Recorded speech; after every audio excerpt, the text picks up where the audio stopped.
నీతి ఒక ఒయాసిస్సు. ఈ దేశంలో బోలెడంత అవినీతి ఉంది, అధికార దుర్వినియోగం ఉంది. అంతకు మించి తనేం చేసినా చెల్లిపోతుందనే అహంకారం నాయకత్వంలో ఉంది. ఇదంతా ఈ దేశానికి పట్టిన చీడ. కానీ మరీ ప్రమాదకరమైంది ప్రజల అలసత్వం, మనకెందుకులే అనే మనస్తత్వం. వాళ్ళు ఏం చేసినా చెల్లిపోతుంది, అధికారం వాళ్ళ చేతుల్లో ఉంది అనే నిస్త్రాణ. ఇది లేని కారణానికి ఈ జాతి ఒకరిని మహాత్ముడు అన్నది, మరొకరిని లోకమాన్యుడు అన్నది. ఒక విలువకు కట్టుబడే నియతి అది. 2 ఉదాహరణలు. మొన్న పాట్నా జయప్రకాష్ నారాయణ విమానాశ్రయం నిష్క్రమణ ద్వారం దగ్గర 20వ పడిలో ఉన్న పారిశ్రామిక రక్షణ శాఖ కానిస్టేబుల్ నిలబడింది. ఈ అమ్మాయి జార్ఖండ్కి చెందిన హవల్దార్ శశి లార్కా. ఆ రోజు ఢిల్లీ నుంచి వస్తున్న బండారు దత్తాత్రేయ గారికి స్వాగతం చెప్పడానికి కేంద్ర గ్రామీణాభివృద్ధి శాఖ సహాయ మంత్రి రామ్ కృపాల్ యాదవ్ తన వందిమాగదులతో నిష్క్రమణ ద్వారం గుండా హడావిడిగా లోపలికి వెళ్ళబోయాడు. లార్కా ఆయన ఆపింది. ఇది బయటికి వెళ్లే మార్గం అని చెప్పింది. కాసేపు మాటా పెరిగింది. ఒక కానిస్టేబుల్ కేంద్ర మంత్రిని ఆపడమా? లార్కా తన సీనియర్లతో మాట్లాడింది. ఏవైనా మంత్రి గారిని పరివారాన్ని విడిచిపెట్టలేదు. తెలివైన మంత్రి వెనక్కి వెళ్లి ప్రవేశ ద్వారం గుండా లోపలికి వెళ్ళాడు. ఇంతే కథ. మరో కథ. 1959లో నేను ఆంధ్ర విశ్వవిద్యాలయం తరఫున ఢిల్లీ యూత్ ఫెస్టివల్కి వెళ్ళాను. 39 విశ్వవిద్యాలయాలు పాల్గొన్నాయి. తలక్టోరా గార్డెన్స్లో ఉత్సవాలను ప్రధాని నెహ్రూ ప్రారంభించారు. ప్రవేశ ద్వారం దగ్గర ఎన్సీసీ కేడెట్లు నిలబడి పాసులు ఉన్నవారిని మాత్రమే ఆవరణలోకి వదిలేవారు.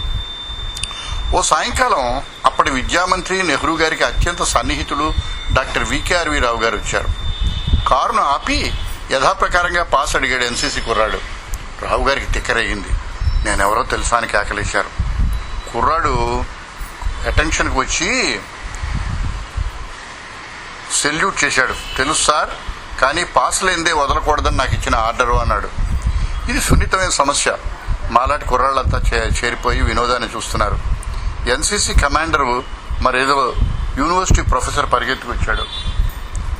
రావు గారికి పాస్ లేదు నిజమే, కానీ ఆయన్ని వెళ్ళనివ్వాలా వద్దా? కమాండర్కి చెమటలు పట్టాయి. మీరిచ్చిన ఆర్డరే నేను పాటిస్తున్నాను సార్. వాటిని లోనికి వదలాలంటే మీ ఆర్డర్ని ఉపసంహరించుకోండి సార్, లేకపోతే నేను తప్పుకుంటాను. మీరు తప్పే చేయండి అన్నాడు కుర్రాడు. కమాండర్ గొంతులో పచ్చి వెలకాయ పడింది. ఎదురుగా రావు గారి కారు, చుట్టూ స్టూడెంట్లు. ఎటూ పాలుపోలేదు. చివరికి రావు గారి అగ్గి మీద గుగ్గిలమై నేను పండిట్జీతో మాట్లాడతానని కారు వెనక్కి తిప్పి వెళ్ళిపోయారు. ఆ సాయంకాలం కుర్రాళ్ళందరూ ఆ కెడెట్ని పెద్ద వీరుళ్లాగా గార్డెన్ అంతా ఊరేగించారు. ఒక సిద్ధాంతానికి కట్టుబడి నిలవడానికి బోల్డంత చిత్తశుద్ధి కావాలి. రామ్ కృపాల్ యాదవ్ తన అధికారాన్ని ఉపయోగించి ఎదురు తిరగాలనుకుంటే అల్లరయ్యేది. తర్వాత లార్కా కథ, దుర్గాశక్తి నాగ్పాల్ కథ అయ్యేదా, ఖేమ్కా కథ అయ్యేదా అన్నది వేరే విషయం. ఉద్యోగాన్ని మాత్రమే కాపాడుకునేవాడు నీతికి తిలోదకాలు ఇస్తాడు. నీతిని కాపాడేవాడు అవకాశవాదానికి తిలోదకాలు ఇస్తాడు. వికేఆర్వి రావు గారు అక్కడే నిలవదలిస్తే గొడవ జరిగేది. కానీ 2 సందర్భాల్లోనూ 20 ఏళ్ల లార్కా ఆనాడు కెడెట్ చేసిన పని సబబైంది. వారు విధికి కట్టుబడి చేసింది.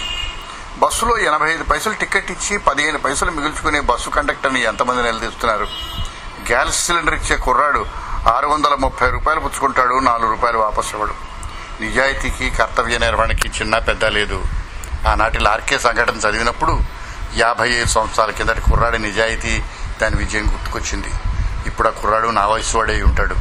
ఏ విశ్వవిద్యాలయం నుంచి వచ్చాడో, పేరేమిటో, ఇప్పుడు ఏం చేస్తున్నాడో, 20 ఏళ్ల వయసులో నిలదొక్కున్న నిజాయితీ, ధైర్యం జీవితంలో అతన్ని ఏ మార్గంలో నడిపించిందో ఒకటి మాత్రం తెలుసు. లార్కా వంటి 10 మంది ధైర్యశాలులు జీవితంలో మనం ఎంత రాజీపడి సరిపెట్టుకుంటున్నామో మనని హెచ్చరిస్తూ ఉంటారు.